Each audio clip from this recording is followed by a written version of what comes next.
unfortunately, as the financial system has become more and more digital, you see more and more not only invasive surveillance, but more and more controls. You referred to Canada, perfect example. And the reality, as the financial system gets more controlling and more invasive, it's a little bit like bringing up a corral around us. And CBDCs, central bank digital currencies, and vaccine passports or digital IDs are sort of the last shutting of the gate. It's hard for many people to imagine the risks here because we're so used to living with financial transaction freedom, and we don't understand that when this gate closes on us, we literally will be sitting in a system where the central banks believe that our assets belong to them, and they can dictate where we can spend money and what we can spend money on. The important thing to understand is central bank digital currencies are not currencies. It's a financial transaction control grid, and it gives the ability for the central bankers, and they've said this publicly, the ability to not only set the rules centrally, but enforce the rules centrally. If you don't behave, you can have your money turned off. You know, you keep hearing people on television say cash is for criminals. Why would you need cash if you're not doing something bad? Why are so few financial journalists pointing out that actually if cash goes away, so does any power you might have had over your own life?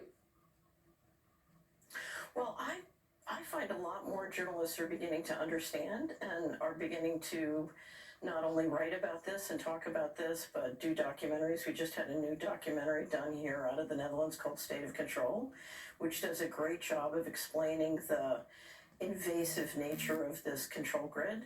I think it's very hard for people who've grown up and enjoyed Western liberty and human liberty to imagine literally that we're going into a system where literally our homes, our cars, our communities become digital concentration camps. So if you've enjoyed liberty, it's very hard to perceive this iceberg before you hit it. And that's why it's so important, and I commend you for talking about CBDCs, because we need to not let the propaganda persuade us that one, this is convenient, or two, that we need this, or three, we need to understand not only the dangers of CBDCs, but the opportunities if we start to reverse financial tyranny. We've seen the financial system engineered using the federal credit to increase inequality and centralize political and economic control, and it's shrinking our wealth and it's shrinking our economy. We have debt growing and central control growing much faster than the GDP.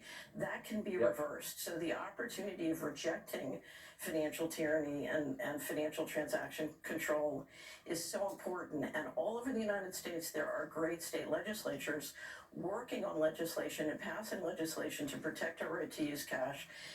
Increasingly talking about state bullion depositories, state sovereign banks. There are many people doing this, and if you look at what they're doing, when it succeeds, it can really reinvigorate our economy. And so don't forget the opportunity of rejecting this. Right. I think when people understand it, that's the first step. Catherine Austin Fitts, great to see you tonight. Thank you.